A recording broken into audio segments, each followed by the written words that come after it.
ನಮ್ಮ ಬ್ರದರು ಈಗಾಗಲೇ ಯಾರೋ ನಮ್ಮ ಹೆಸರನ್ನ ಮಿಸ್ಯೂಸ್ ಮಾಡ್ತಾ ಇದ್ದಾರೆ. ಇದ್ರ ಬಗ್ಗೆ ಇನ್ವೆಸ್ಟಿಗೇಷನ್ ಆಗಬೇಕು ಅಂತೇಳಿ ಪೊಲೀಸ್ ಅವ್ರಿಗೆ ಕಂಪ್ಲೇಂಟು ಫೈಲ್ ಮಾಡಿದ್ದಾರೆ.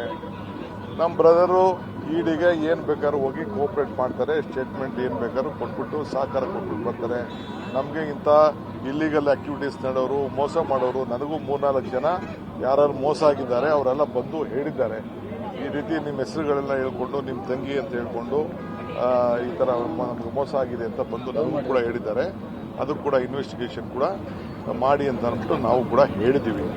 ಸೊ ಅದರಿಂದ ನಾವು ಇಡಿಗೆ ಏನು ಬೇಕಾದ್ರೂ ಕೋಆಪರೇಟ್ ಮಾಡ್ಲಿಕ್ಕೆ ರೆಡಿ ಇದ್ದೀವಿ. ವಿಚಾರಣೆಗೆ ಹಾಜರಾಗ್ತಾರೆ ತಮ್ಮವರು. ನಾನೇ ನಾವು ಗೌರವ ಕೊಡ್ತೀವಮ್ಮ ಈ ದೇಶದ ಕಾನೂನಿಗೆ, ವಿಚಾರಣೆಗಳಿಗೆ. ಇಂಥ ಮೋಸ ಮಾಡೋಂಥ ವ್ಯಕ್ತಿಗಳ ವಿರುದ್ಧ ನಾವು ಸಹಕಾರ ಕೊಡಲಿಕ್ಕೆ ನಾವು ಬದ್ಧರಾಗಿದ್ದೇವೆ. ನಾವು ಸಮಾಜಕ್ಕೆ, ಜನರಿಗೆ ನ್ಯಾಯ ಒದಗಿಸ್ಕೊಡ್ಬೇಕು, ಅದು ನಮ್ಮ ಕರ್ತವ್ಯ. ಆ ಕೆಲಸ ಡಿ ಕೆ ಸುರೇಶು ಮಾಡ್ತಾರೆ, ಡಿ ಕೆ ಶಿವಕುಮಾರು ಮಾಡ್ತಾರೆ. ನಾವೆಲ್ಲ ನಾವು ಕೋಆಪರೇಟ್ ಮಾಡ್ತೀವಿ. ರಾಜಕೀಯ ಷಡ್ಯಂತ್ರ ಏನಿದೆ ಸರ್? ಯಾಕಂದ್ರೆ ಐಟಿ ದುರ್ಬಳಕೆ ಮಾಡ್ಕೊಂಡು ಅದು ಆಯ್ತಪ್ಪ. ನಮ್ಮ ಕುಮಾರಸ್ವಾಮಿ